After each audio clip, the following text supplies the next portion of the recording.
अखिल भारतीय आदिवासी विकास परिषद राजस्थान द्वारा आयोजित विश्व आदिवासी दिवस समारोह में प्रोफेसर जितेंद्र मीना ने कहा, मानव सभ्यता को बचाने के लिए हमें आदिवासी दर्शन, जमीन और उनके संस्कृति को बचाना होगा। रिपोर्ट वीरेंद्र मीणा के साथ न्यूज ब्यूरो चीफ महेंद्र नारेरा। आदिवासियों की जमीनों को छीना जा रहा है, वो आपका इलाका हो, ये राज्य हो, दूसरा राज्य हो, आप जहां देखेंगे पाएंगे कि आपकी जमीनें लगातार छीनी जाती रही है और छीनी जा रही है। और ये काम सरकार से लेकर के प्राइवेट कंपनियां कर रही हैं लगातार। उनका एक ही मकसद है, जिस दिन आपकी जमीनें छीन ली जाएंगी उस दिन आपकी जो ट्राइबल आइडेंटिटी है, जो आपका वजूद है, वो वजूद खतरे में हो जाएगा। एक एग्जांपल आपको मैं देता हूँ। आज की तारीख में आप देखेंगे तो देश भर में लगभग 700 से ज्यादा जगह हैं जहां पर आदिवासी अपनी जमीन को बचाने की लड़ाई लड़ रहे हैं। इस देश में अगर आप देखेंगे तो पता चलेगा कि इसी देश के भीतर एक हसदेव का जंगल है जहां पर 1,84,000 हेक्टेयर का जंगल छत्तीसगढ़ के भीतर अडानी को दे दिया गया सरकारों के द्वारा। वहां का आदिवासी पिछले 8 साल से लड़ रहा है।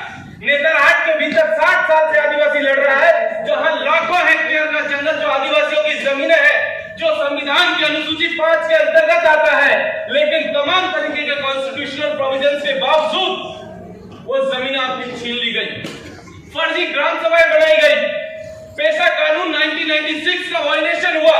अभी हमारे प्रीवियस स्पीकर्स ने एक डेटा दिया था कि फॉरेस्ट राइट एक्ट बनाना कानून 2006 के तहत 19 लाख लोगों को टाइटल दिए, जमीन पर पट्टेदारी दी गई। इस देश में 11 करोड़ आदिवासियों की आबादी है। अगर एक फैमिली में 5 लोगों की भी संख्या मान के चले तो मोटा मोटी लगभग 2 करोड़ से ज्यादा आदिवासी परिवार इस देश में रहता है। 2006 के कानून के तहत ये पहली बार था आजादी के बाद जब ये कहा गया था कि जमीनों पर पट्टेदारी दी जाएगी आदिवासियों को, पहली दफा।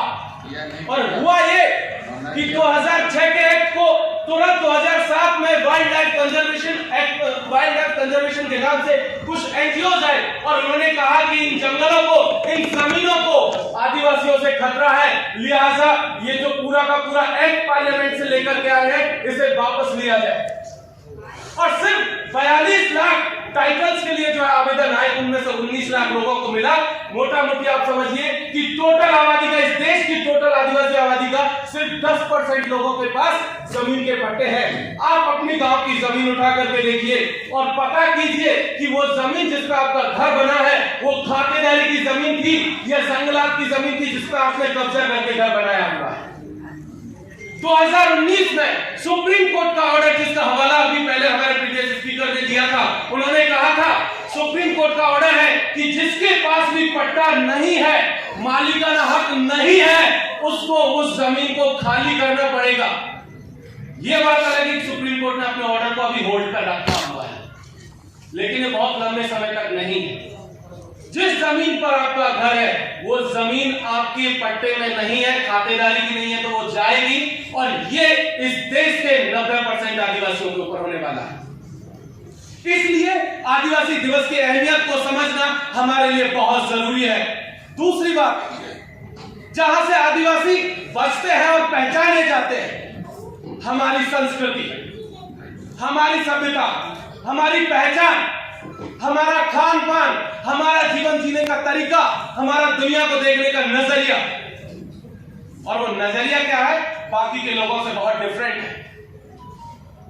और वो डिफरेंट है इसीलिए आप देखेंगे तो पिछले साल जब यूनाइटेड नेशंस ने वर्ल्ड इंडिजिनियस डे की घोषणा की थी, तब उन्होंने कहा था, उसकी थीम रखी थी, नो वन लिविंग बिहाइंड। उसका मकसद था कि कोई भी दुनिया में पीछे रह ना पाए। इसी बात को मद्देनजर रखते हुए दुनिया भर को उन्होंने एक मैसेज देने की कोशिश की थी कि ये वो आदिवासी समाज है जो दुनिया भर में अपनी सामूहिकता के लिए जाना जाता है, सह अस्तित्व के लिए जाना जाता है, सह भाईचारा के लिए जाना जाता है। लेकिन हुआ ये कि उसे लगातार छीनने की कोशिश हो रही है। पूरे देश में देख लीजिए, आप देखेंगे तो पता चलेगा कि लगातार आपकी आइडेंटिटी को कन्वर्ट करने की कोशिश हो रही है। कोई आपको हिंदू बनाना चाहता है, कोई मुसलमान बनाना चाहता है, कोई ईसाई बनाना चाहता है, कोई कुछ और बनाना चाह रहा है। और इसके जरिए आपकी आइडेंटिटी को खत्म किया जा रहा है। और एक चीज ध्यान रखिएगा, आखिरी बात कह करके खत्म करूंगा। अगर जिस दिन आपकी आइडेंटिटी खत्म होगी, आप मान के चलिए आपके पास अभी की तारीख में एक संकट है कि आप आदिवासी हैं, ये कैसे प्रूव करेंगे? सिर्फ जमीन और आपकी पहचान, आपका रहने का और प्रैक्टिस जो तमाम तरीके की है, वही वो चीज है जिससे आप पहचाने जा रहे हैं, वही आपके आदिवासियत की मूल पहचान है। और अगर ये पहचान छिनती चली गई तो जान लीजिएगा कि आपके सामने ये चुनौती होगी कि आप कैसे साबित करें कि आप आदिवासी हैं कि नहीं है। सो आपसे रिक्वेस्ट है कि please protect your land, protect your culture. Thank you. बहुत बहुत धन्यवाद।